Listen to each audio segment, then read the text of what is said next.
So this all looks familiar, right? Good? It's easy? Everybody understands it? It's perfect? Okay. Cool. Then we'll go ahead and advance and we'll do practice. Ta-da! Practice. Now we're going to pause and you can do some practice. So draw out the chemical reactions. The alpha decay for plutonium-239, beta decay for lead-214, and positron emission, oxygen-15. Are these slides posted on Canvas already? These slides are in Canvas, yeah. You have to scroll quite a bit. The numbering is definitely shifted around. I'm going to do a wicked whirlwind. And we'll talk about some of this kind of as we go. So, first and foremost, if we're going to talk about nuclear reactions, one of the questions you may ask is when you're going to be tested on it. I genuinely don't know. Sorry, I don't. All I know is you're not getting tested on it in this unit. We're going to look at plutonium. Our symbol here, 239. The 239 is the mass number. The atomic number would be written in the lower left-hand corner, so we'd look up plutonium. Periodic table is 94. We know we're producing that alpha particle, which has a mass of 4, which means the remaining piece needs to have a mass of 235 to make up that difference. We know we lost 2 protons with the alpha particle, which means the atomic number needs to drop to 92. We pull up our periodic table, 92 gets us uranium. So if we're looking at the production of plutonium decay, it produces uranium-235. If we go through and look at the beta system, where is our question? Question's over here. Our lead. Same deal. That notation puts us the 214 up there. Our atomic number for lead, Pb, 82. Okay, and if we're going through and looking at our beta decay, what happens to our mass? Nothing. Okay, the mass doesn't change in that upper right-hand corner, so it's still going to be 214. What's going to happen to my number of protons? It's going to have to go up, okay, which means I'm going to be at 83. 83 being bismuth. Okay. Last one, we're looking at oxygen 15. Oxygen with 6 protons, 8 protons. Okay. And if we go through and look at it, the mass number again does not change. Our atomic number does change. How does our atomic number going to change? It decreases. It decreases. We're going to have to be a 7, which then puts us at nitrogen. So what we are doing in these cases is looking at how those individual particles decay via alpha, beta, or positron emission. Okay? We started this path, so we're going to end this path to a certain extent here. Questions about that? Yes? So because your weight didn't change, you have to go up instead of down? Because your weight didn't change, you have to go up instead of down. I don't know what that means. As far as the number, like from PB to BI, like you went up. PB to BI, the weight didn't change. For the number that. Okay, so cool. I don't care about the weight then. What do I care about? I care about the atomic number, which is effectively a number of protons. So it has nothing to do with the weight, okay, but it has to do with the number of protons. Why did that go down? That's up, sorry. Why did that go up? Okay, you have to balance out effectively your numbers. This is a -1. Okay, a -1 plus an 83 is 82. So you have to take into consideration what that particle is, what your alpha decay, or not your alpha, your nuclear decay is. Does that kind of make sense? Yeah, and then the top one, because the 2 is positive, that's why it's like. There it is, okay? Because you're changing the sign on that symbol. Make sense? Yeah. Okay. I'm going to delete everything. No, I'm not going to delete everything. I still see some people writing, so I'll let you finish writing. Okay, what's going on with the slides? This is a really good question. I kind of wish when we first went into nuclear chemistry, you all were like, but I don't have these slides. Because I assumed the slides posted to Canvas were the exact same slides given to me. Turns out they're not. Okay, so I've got a bunch of stuff on nuclear chemistry. I have no idea when that's supposed to be presented, except that those were the slides I was given to present. On the syllabus, it says it was Friday and today is nuclear for the schedule. So I don't know why nuclear didn't make it into the slides online. Okay? What I will say is your quiz isn't about nuclear decays and all of that. Okay? What it is about matches your practice quiz. Matches. Your practice quiz has the right flow of content that is needed within it. So why talk about nuclear decay at all as a content area? Typically where nuclear decay shows up in classes, okay, we're in a 1 to 52 classes at the end of the semester after we've talked through everything. And one of the things that's kind of weird about that, come back here, is that when we go through and look at it, what we end up studying are the kinetics of nuclear decays. I mean, the whole point of nuclear decay is that it's a study on kinetics. Yes. So where should we talk about nuclear decay? How about when we talk about kinetics? Okay? So Dr. Schneblin, in my opinion, did a phenomenal job of just saying the organizational structure classically is stupid. Let's take nuclear decays and put them where they belong with the kinetics, because that's where we can talk about their decay systems. Kind of make sense? At the same time that you bring in talking about those decay systems, you need to talk about what makes up those decays, which is where we're talking about our alpha particles, our beta particles, and all that. Kind of make sense? Okay. In that same system, what you can go through and talk about is what other things go along with it. The alpha and beta particles typically aren't that big of a deal. Okay. Lot of exposure, problematic. If you ingest them, problematic. Our skin does a great job of kind of deflecting most of it. Officially skin cancer, but for the most part, your whole is a human. You ingest them, that's now kind of problematic because that's now going to affect your insides. Okay? The larger issue when we're looking at our decay processes is not the emission of these particles, but the secondary emission or the primary emission of the energy exchange when you're changing out the mass of these things. That energy process now brings in our electromagnetic spectrum where we can go, oh yeah, remember we learned about that. And we're talking about our nuclear decays. You're looking at very high energy particles up in the gamma and X-rays. Very, very dangerous. Those can ionize things, which means if you have a bond that has electrons chilling in it, what it means to ionize is I can take the electrons and excite them to a higher energy level to the point where the bonds no longer exist. How good do you think it is to have the bonds in your DNA just disappear? Okay, a couple people laughed. Good. Okay, that's a bad thing. Okay, you now can introduce all sorts of errors within that system, and that can lead to all sorts of hazards, like very swift death, okay, just general falling apart of your entire body, or slower things like cancers. Okay? So we want to be very careful around nuclear reactions and those nuclear decay processes. Who discovered these? Because this is cool. Curie. Curie is awesome. You should study and learn more about Madame Curie. 2 Nobel Prizes. Wicked brilliant person. Highly encouraged that anybody would go through and review the contents of the science that she's contributed to. It's phenomenal. Okay? She got a Nobel Prize in chemistry and a Nobel Prize in physics. How brilliant was she? Her daughter also got a Nobel Prize later on, and I think potentially even her granddaughter. Like, it's wicked the lineage of brilliance within that family. Okay? So really, really important. We also emphasize it because when we consider when she's making these discoveries, women had how many rights? Yeah, that's the answer, 0. Okay? They had virtually no right to anything, and yet she was able to get access to the technology of the fields to be able to build and discover and isolate these things. That's pretty phenomenally amazing. Okay?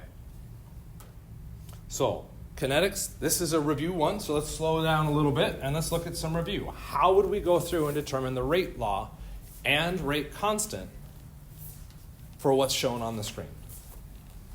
There's technically 2 approaches to this. And this is now pushing review. Do you guys want to talk at your tables first? Yeah, talk at your tables. 2 ways. Are you able to post these slides to Candace? Okay, 2 approaches. I don't need to know what you're actually doing. But what would you start doing? What are you looking at to determine the rate law?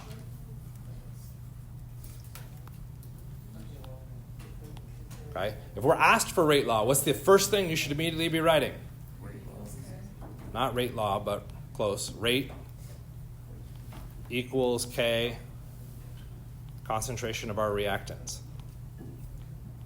Do we need to include the 89 and 36? That's up to you. That's really going to be up to you. I'm trying to maintain it for consistency's sake. Okay? What should the order of our krypton be? Okay? And this becomes an interesting question. If I'm hearing lots of ones and x's, I would argue it is x at this stage until you can provide a context to explain why that x needs to be 1. It's x. It's unknown. Okay? So for those people saying 1, why were you saying it was 1? I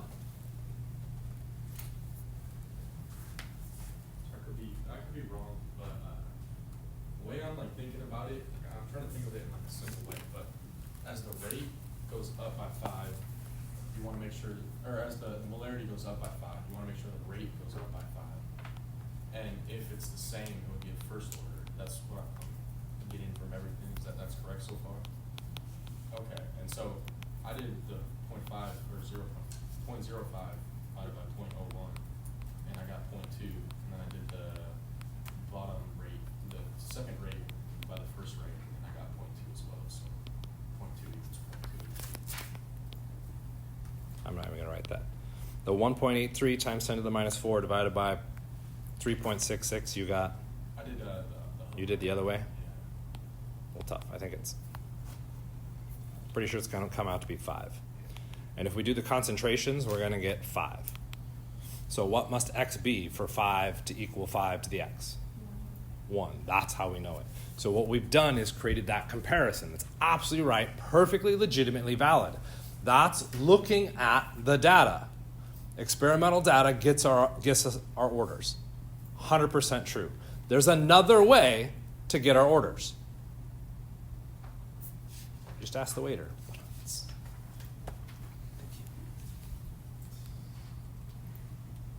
How else do you get your orders?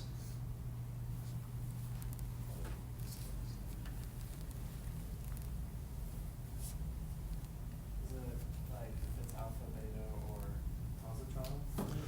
So, and referencing the alpha, ish related to that, but in a grander scale than what you're doing. You're zooming in way too close to that, okay? And I would argue even then, you're zooming in too close into the specifics of nuclear chemistry. I don't care about the specifics of nuclear chemistry.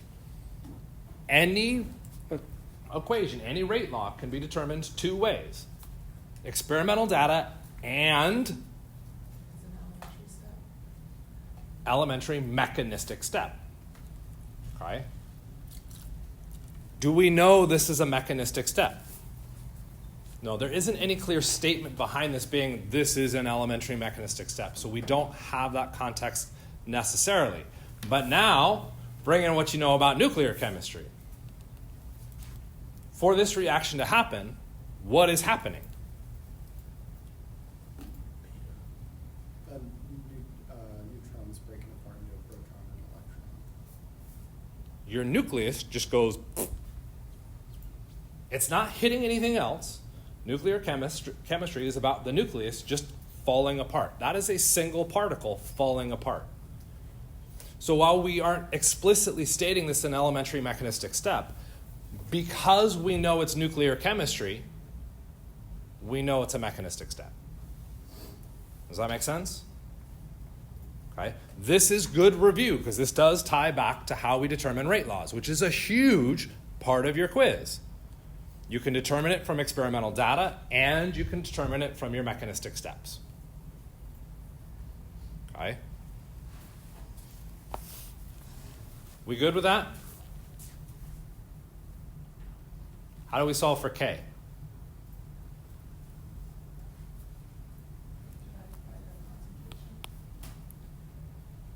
Divide what by your concentration?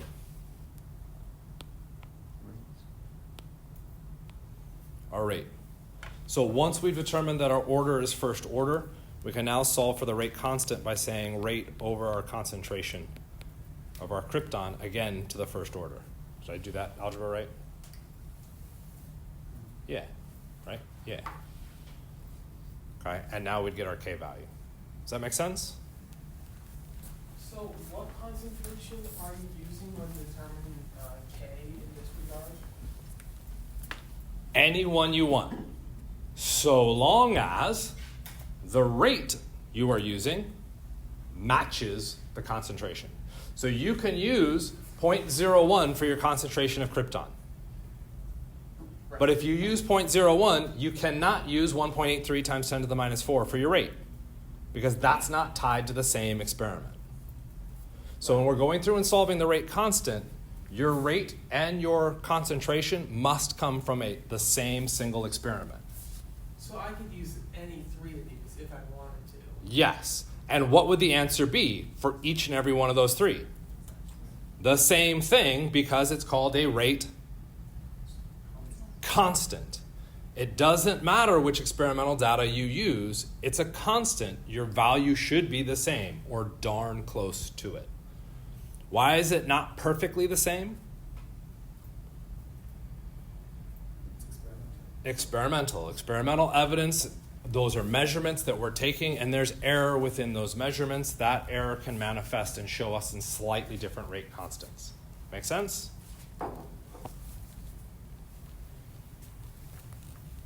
Other questions?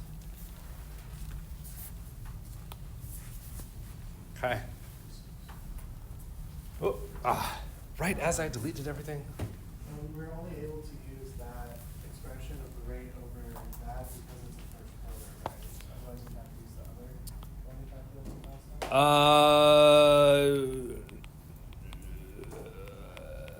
I would sort of say no. Okay, the expression is going to be K equals rate over our concentration. When? Always. What's going to change? The order at which you're holding your rate constant. So that exponent will change. But the expression is still effectively the same. It's still rate over your concentration. It's just what are you doing to the concentration? Are you doing a pre-calculation first? Does that make sense? Yeah.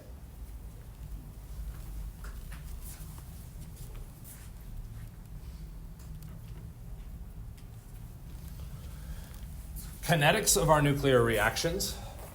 So when we're thinking about nuclear, typically what we're thinking about is bombs, and then how safe is it, or when can we return? And so there's a time element associated with this. It's not just what's our rate constant, what's our rate laws. We now actually want a more meaningful value about when is it safe or when is it not safe. Okay? And so one of the things that we'll introduce is this concept of a half-life. Okay? The half-life is the time at which half of your concentration has disappeared. So if we're looking at these curves here, what we're looking at is the plot of our concentration versus time.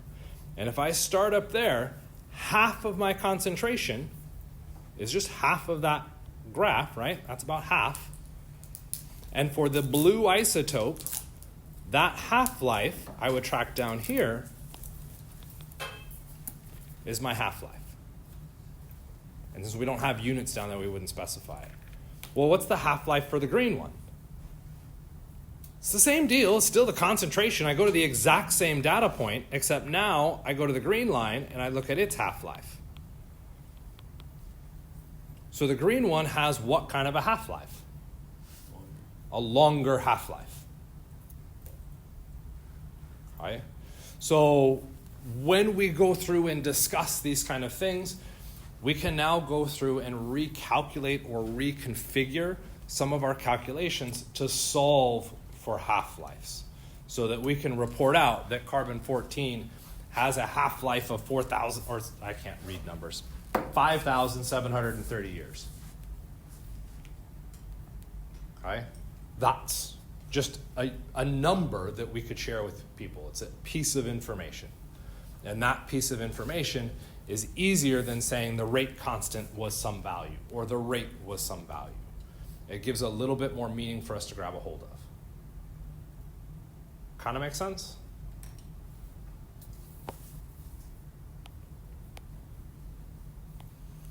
What if I started with less concentration?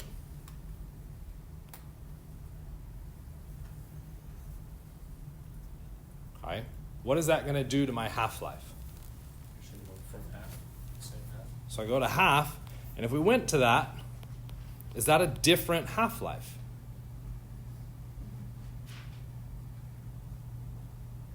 Like, well, it's showing up at a different point on the timeline. You're right, it is showing up at a different point on the timeline, but so is the reactant, where your starting point is. It doesn't matter what your initial concentration is, your half-life will be constant. Kind of, sort of? You're just shifting your focus of where you're looking at within that curve.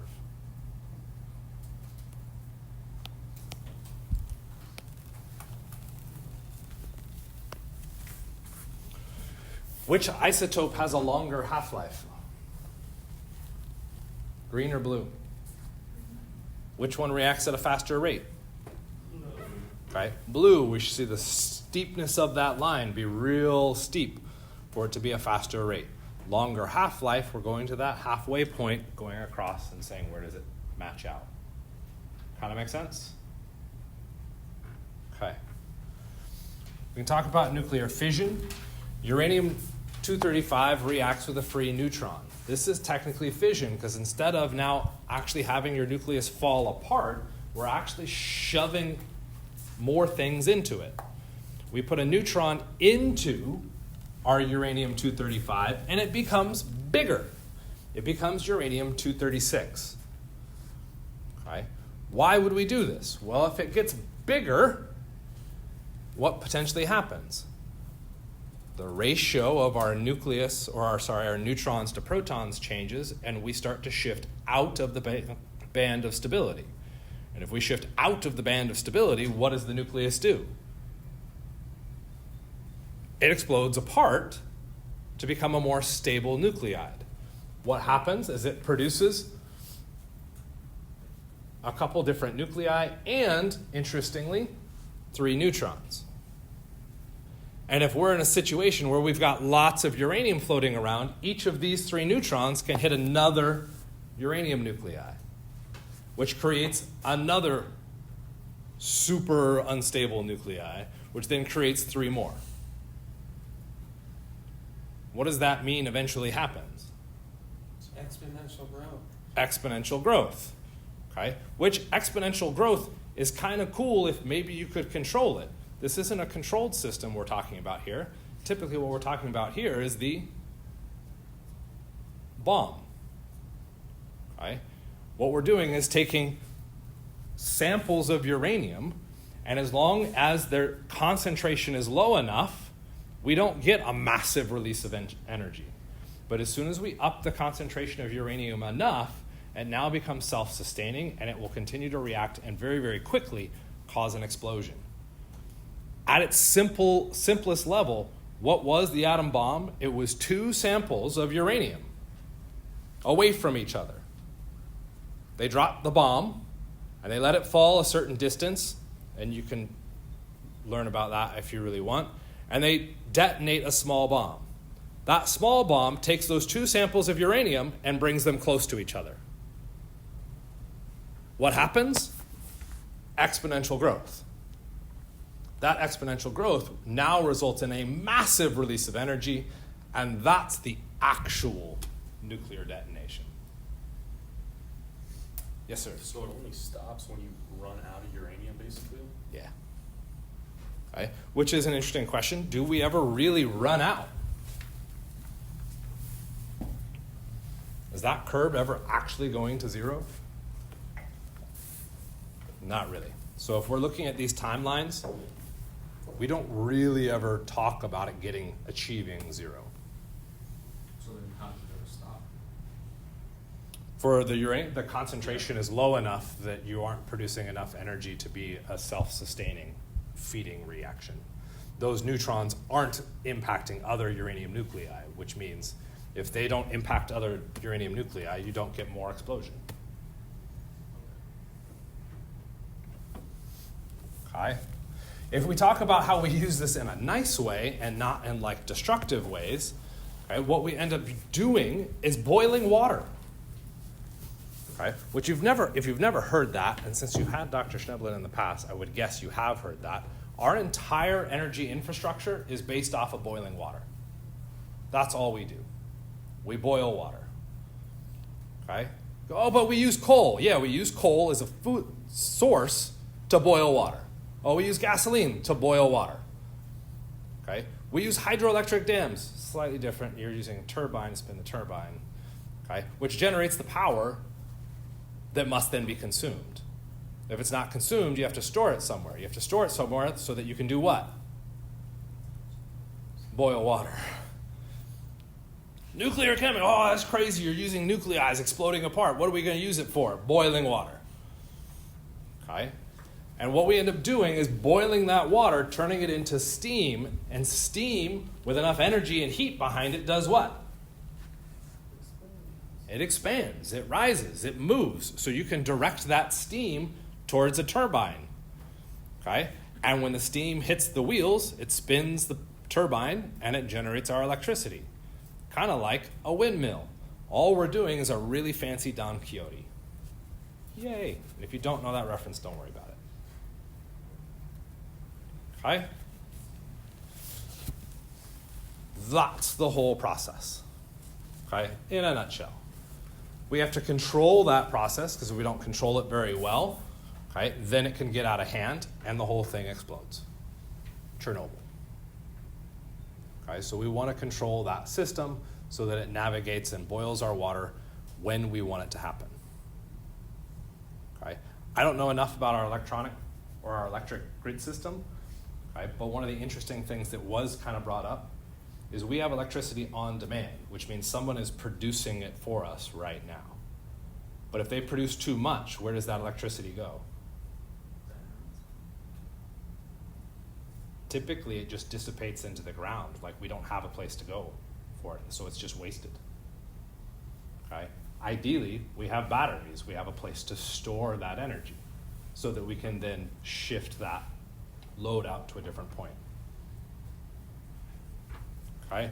Nuclear energy, you can look at consumption across the world. We've got, or not, this is the world.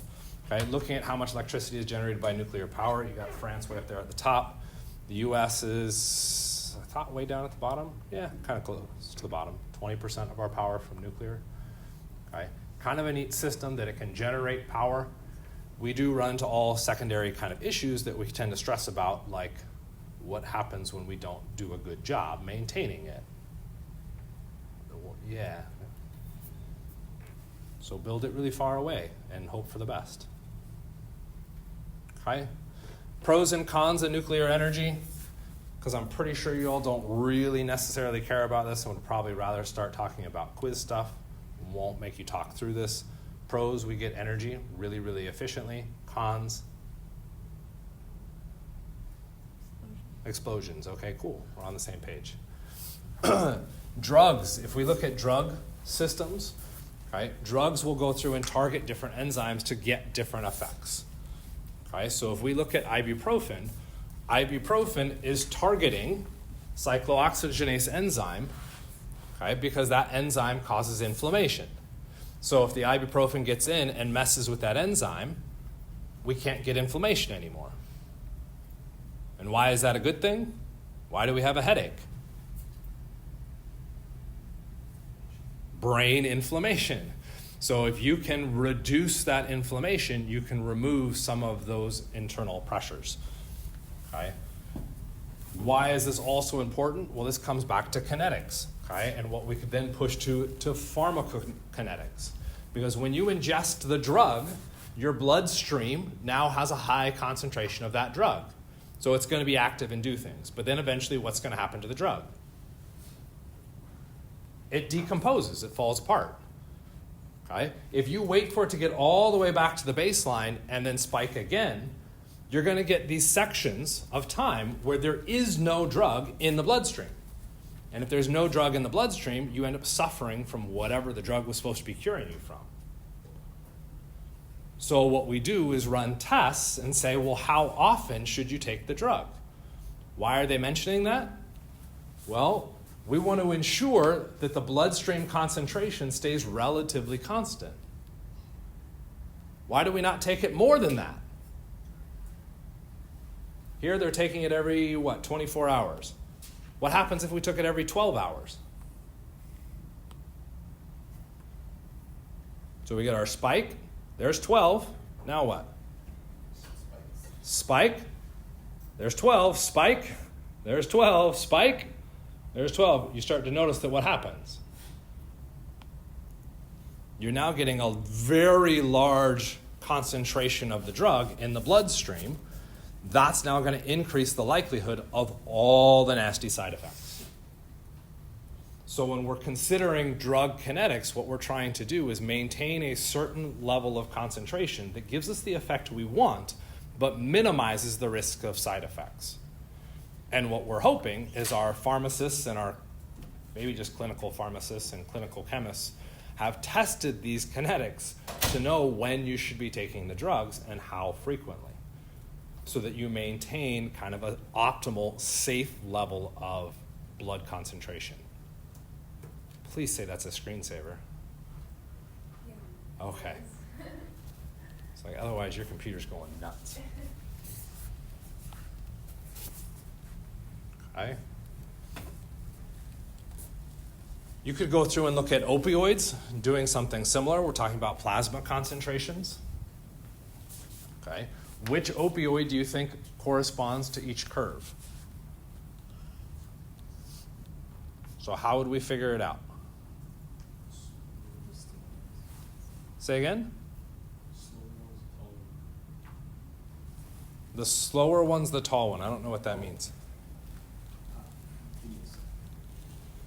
Okay, give me a second is a good statement.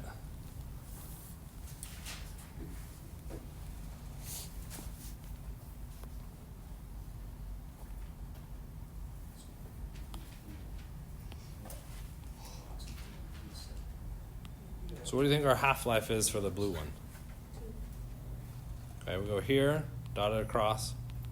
We're probably about there, right? What's our half-life for the red one? 4 hours. Half concentration.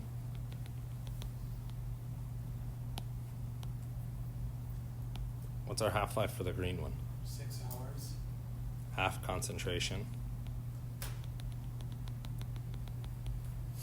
And what we're effectively trying to do is monitor the distance between those peaks to reference our half-lives.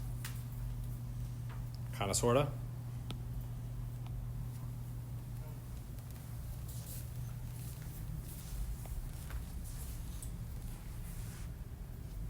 Whoop, why won't my thing? There it goes.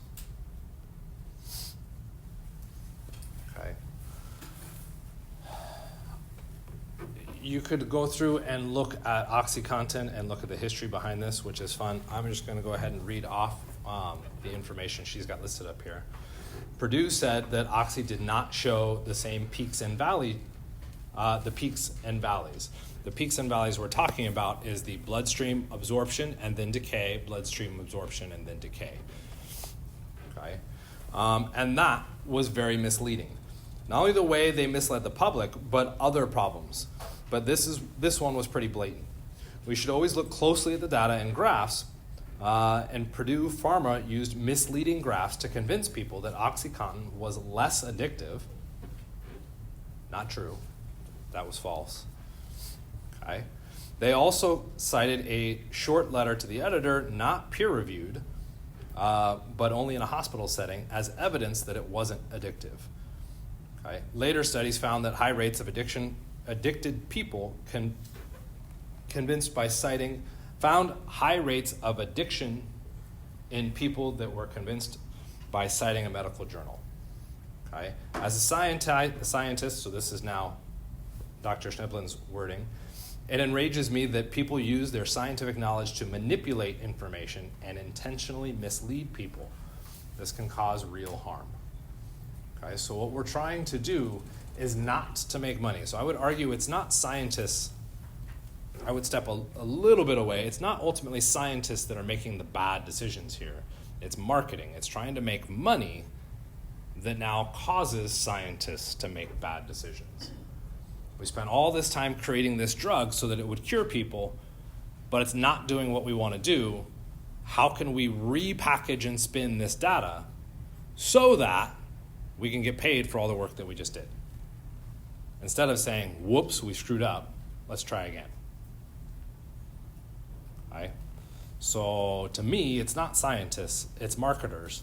And marketers went through and said, you guys just spent how much money developing on a drug that's not going to work? Okay, start showing me some plots that make it look like it works.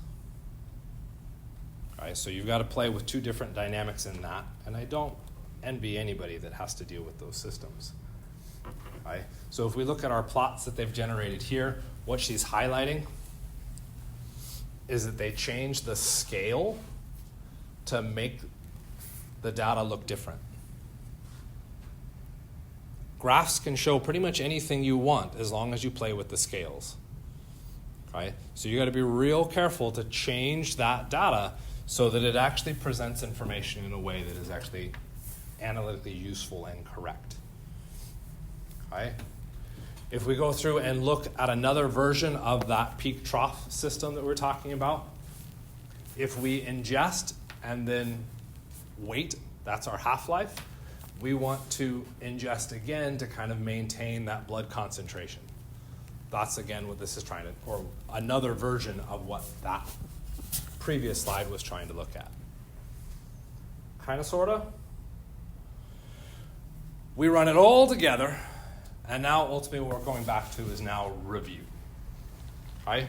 So if we're looking at the synthesis of ammonia, ammonia is a really important chemical for pretty much everything, but we use a lot of it when we talk about fertilizer and plants. Okay, so in the farming industry, they need to cycle through a whole bunch of ammonia because our plants need it to actually produce bigger, larger fruits and vegetables. So we have to produce enough in our soil, because if we over-farm the soil, we pull all the ammonia out, which then means our next crop produces smaller fruits and vegetables, and if we have smaller fruits and vegetables, does anybody want to buy them? No. And that means we don't have money. Okay, so we throw that crop out and we try again, and now we've even further depleted the ammonia of our farmland, and our crop is going to progressively get smaller and smaller and smaller. So what we need to do is replenish the ammonia within that system. But now the question becomes is, where do we get the ammonia? Right? So we want to make this process more efficient. Right? So one option, you can use high temperatures and pressures, right? And you can thank probably engineers and chemical engineers in that process to try and create and force those chemical reactions to happen. You could create catalysts, okay? Novel catalysts that would go through and target that require less heat and pressure to go through and run that chemical reaction. Skip, right? So if we go through how it's made naturally, we've got the nitrogenase enzyme, right, which will go through, process the nitrogen. You get nitrogen-fixing bacteria. That releases the ammonia into the soil. Our plants use that, release that up into the atmosphere. All right, so we get a decent loop. Yeah? So like, you said like the methods that we use to speed it up is like high temperature, high pressure, and then you say using a catalyst. Yep. I still have no idea what you mean by catalyst. Like catalyst is that, what is a catalyst? Like you say it speeds up a reaction, or you say like it does this, but what is it? Like as a noun, what is it? Is it actually something, or is it just a concept? A catalyst is a thing that you would put into a system. So I'm not going to backtrack through the slides, but if we had C2H4, H2, C2H6. So in this particular reaction, and we'll actually push it all the way to Lewis structures,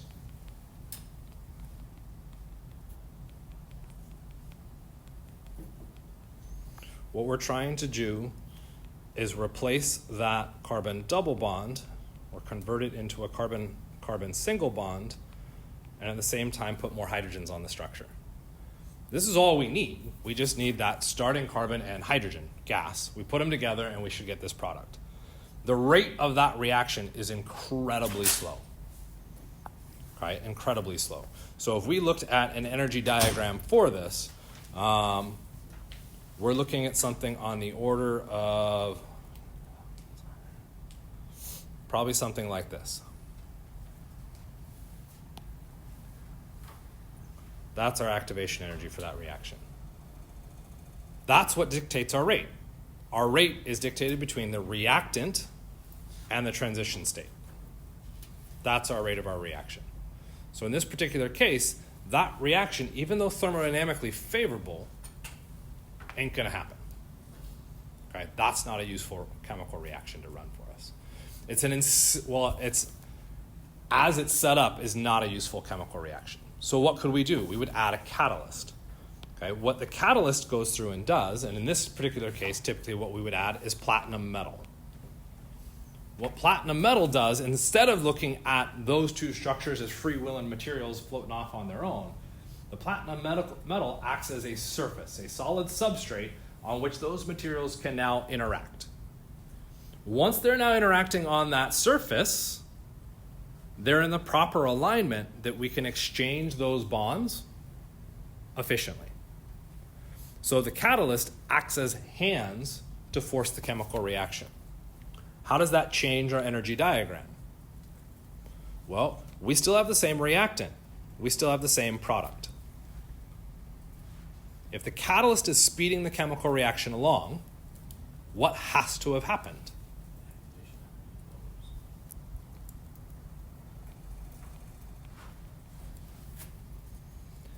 How does the activation energy lower? Okay, that's now starting to get into more of a mechanistic question, which we could drill into a little bit, but you don't need to for the sake of this. But what the catalyst does is it changes how the chemical reaction happens. So in the first case, we're saying one step. Bloop. The catalyst is probably coming in, and it's saying, well, instead of doing it in one step, let's do it in 2 steps.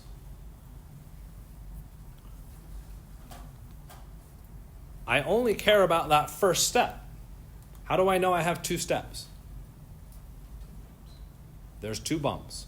This is the first step. This is the second step. Okay? I only care about the first step. Why do I only care about the first step?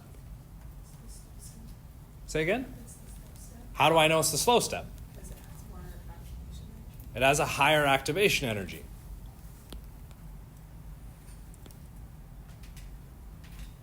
Does it still have a higher activation energy? Yes.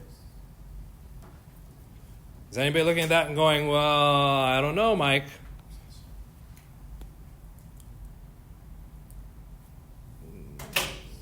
Does it still have a higher activation energy? It's still getting a little gray, but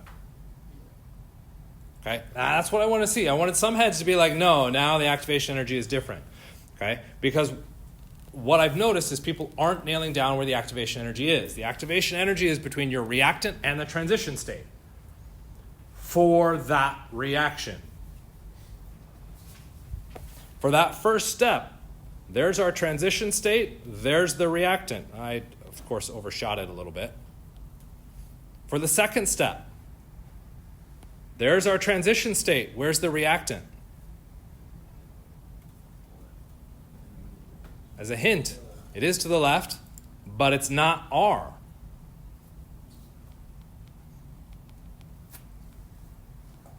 That's our activation energy. Your activation energy is only tied between the transition state and the reactant that it's transitioning from. Not from God knows where, beginning of Earth, where did it come from, but the immediate thing that's causing that transition. Kind of, sort of? So if we're looking at what a mechanism or what a catalyst does, typically what it does is it changes the mechanism. And the mechanism is how many reactant steps that are happening within it. If we said this was in 1 step, well, the catalyst now changes it to be 2 steps. And in those 2 steps, the activation energy, the largest one, is still smaller than the activation energy uncatalyzed. So the catalyzed is something. You're adding something to the reaction that changes how the chemical reaction works. How does the platinum add another step to this reaction. Listen to how we talked through it. I actually kind of said it in how we talked through it. If we talk about the chemical reaction, C2H4 and H2 have to come together, boom, make product. Right? With the catalyst, what's happening? What did I say?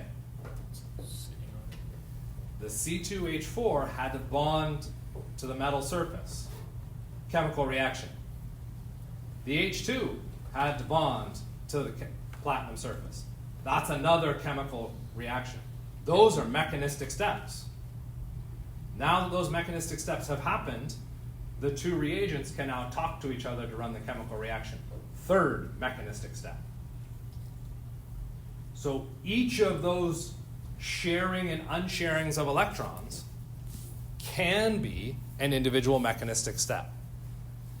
And if you're like, but I want more information about that, you're in the wrong class. You need to take organic chemistry, which is now, or even inorganic chemistry, which is now looking at the exact how do those electrons get transferred in each of those mechanisms. Here, all we care about is how is it changing it. Number one, it changes the activation energy.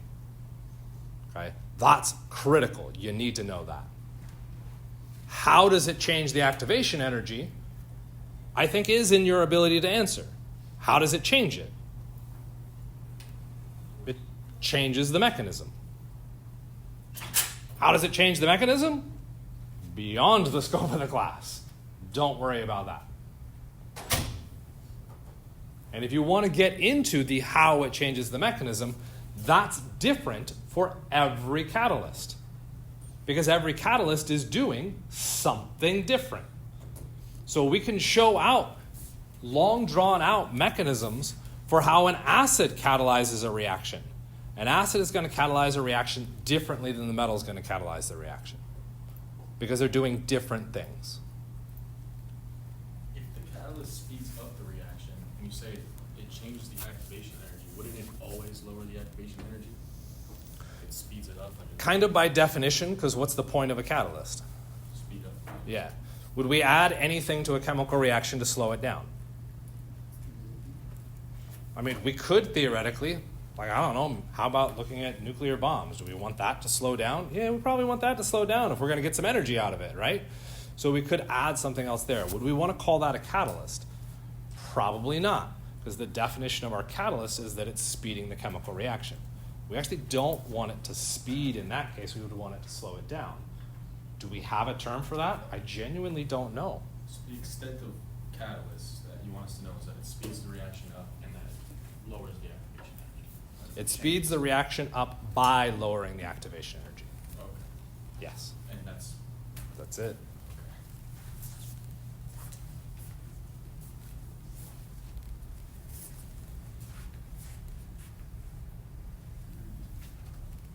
Work with me. Thank you. So cool. Determine the rate law and the rate constant for the experimental data in the table below. Yay, practice. We got rate equals K. Now what? In brackets N2 plus H2. Brackets N2, concentration. Saying plus H2. Do we do addition in our rate laws? Nope. What we do is look at the concentrations of the species involved as reactants. Is nitrogenase a reactant? It's a catalyst. So, Do you start with catalysts? no. I mean, yes. You don't start reactions with a catalyst in them? Catalysts get produced? How do you know you're looking at a catalyst? It starts as a reactant and it ends as a product. So do you start with it as a reactant? Yes. Okay. And what some of you might be doing is, well, hold off on the but. Is this a proper rate law? Did I talk through the order for any of those reagents? No. So when we write out our general form of our rate law, we have to realize I have not defined those yet. We need an explanation for why I'm going to call X1 or Z0. I have to have that data. That data is our experimental observation, which you all may have already gone through and done. So if we're going to look for the order for N2, how do I figure it out?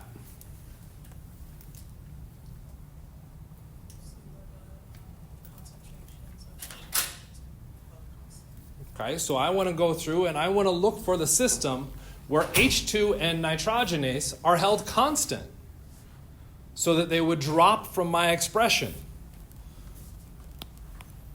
Okay, remember we did this big old nasty long solve for the reaction A goes to B? We'd say the rate of 2 over the rate for experiment 1 would be equal to the concentration of A for experiment 2 over the concentration of A for experiment 1 held to some order, that X. So when you're going through and setting up this comparison, what you're doing is trying to create the system where this is easy. We had 3 reactants, so we want to go through for nitrogen, and we want to pick an experiment where it changes. Okay? So comparing 1 to 2, useless. 1 to 4, useless. 2 to 4, useless. But 1, 2, or 3 could be compared to 4. So 4 is going to be useful to figure out the order for N2. What other experiment do I want to compare?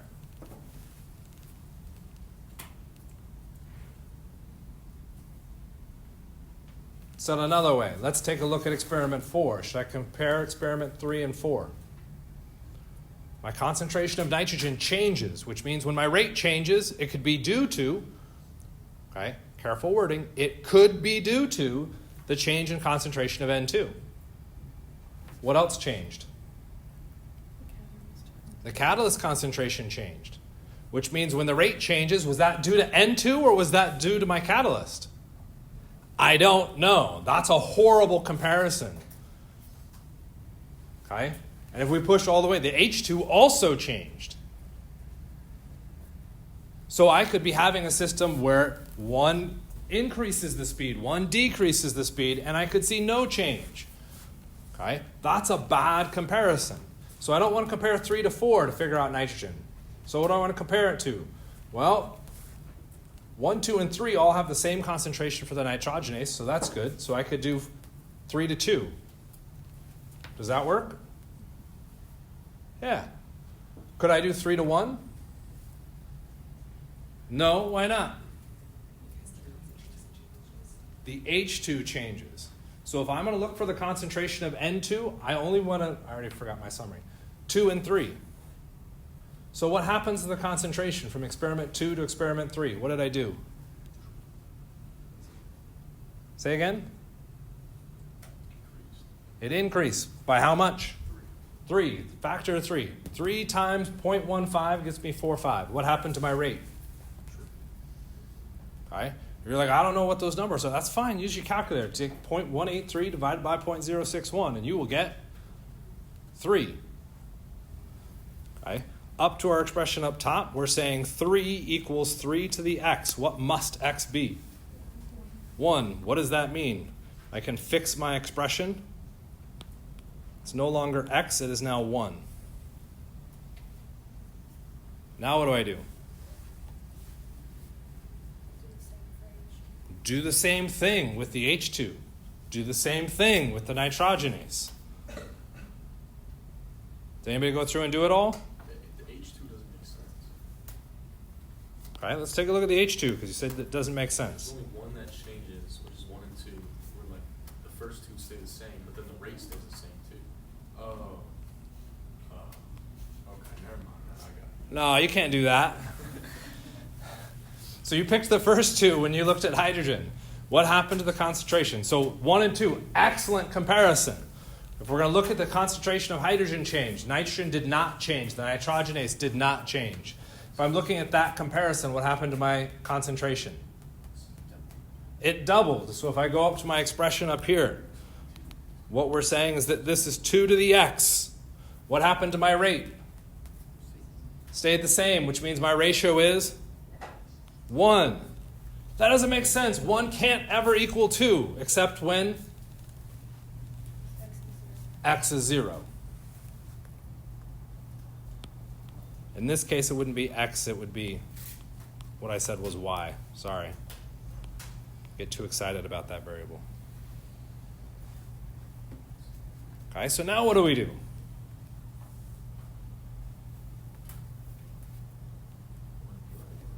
You got to look at the nitrogenase. The nitrogenase was technically a reactant. Check the nitrogenase. Which two experiments do you want to compare for the nitrogenase? I'm hearing 1 and 4. I'm trusting you because I can't see it that fast. 4, yes, yes. So those are the same, those are the same, so they shouldn't affect the rate. If we compare 1 and 4, experiment 4 goes up 4 times over experiment 1 as far as our concentration goes.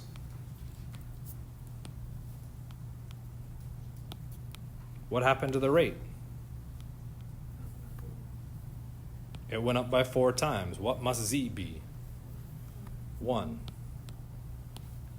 We've now gone through and modified our initial starting point for our rate law with all the unknown orders. We carefully selected those individual experiments to make those comparisons. We've got the mathematics support behind each of those.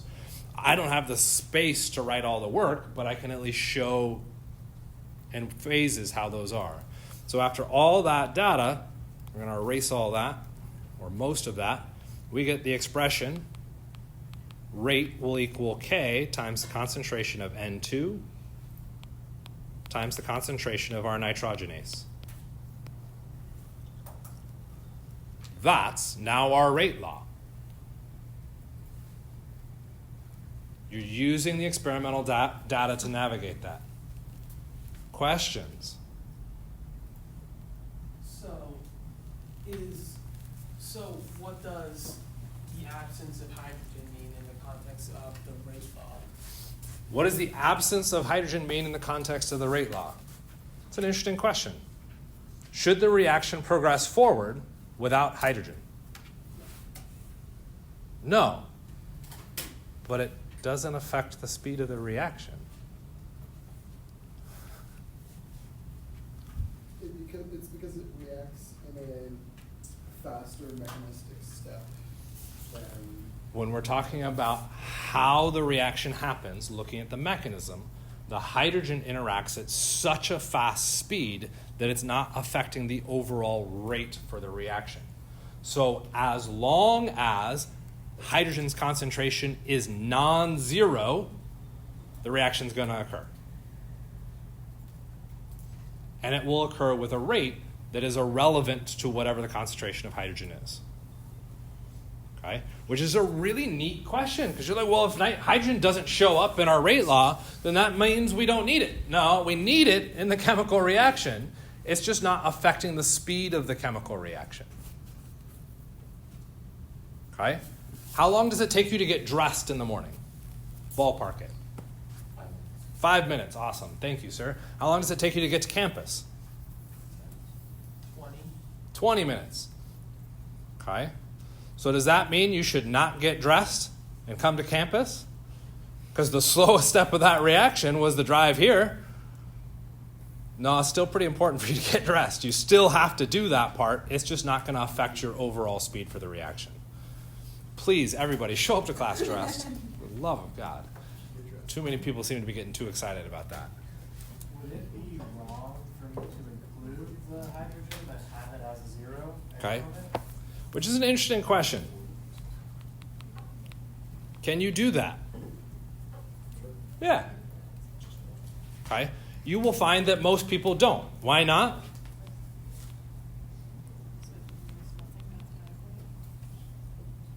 What did I just draw?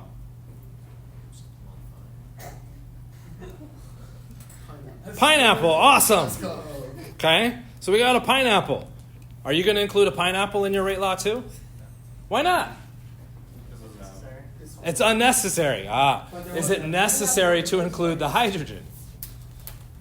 Okay. It's important to recognize where it's coming from within the overall chemical reaction, but it's not affecting your rate law, so you can absolutely drop it, just like we're drawing a pineapple. Does that make sense? Okay. I know we're done, and I know there's questions here, but what I want to push is the next kind of part on this slide, which I'm not actually going to have time to talk through, but what you just went through and did was solved for the rate law. It's experimental data. How else can you solve for a rate law? By looking at the mechanistic steps. So someone could go through and say, what is the mechanism? Okay, and I believe you two gentlemen were trying to think about, well, what is the mechanism? Beyond the scope, don't do that. We tell you, here's a mechanism. Now what you're supposed to go through and do is look at this mechanism and say, what would the rate law be? Does that match the rate law for my experimental evidence? If they match, what does that mean about my mechanism?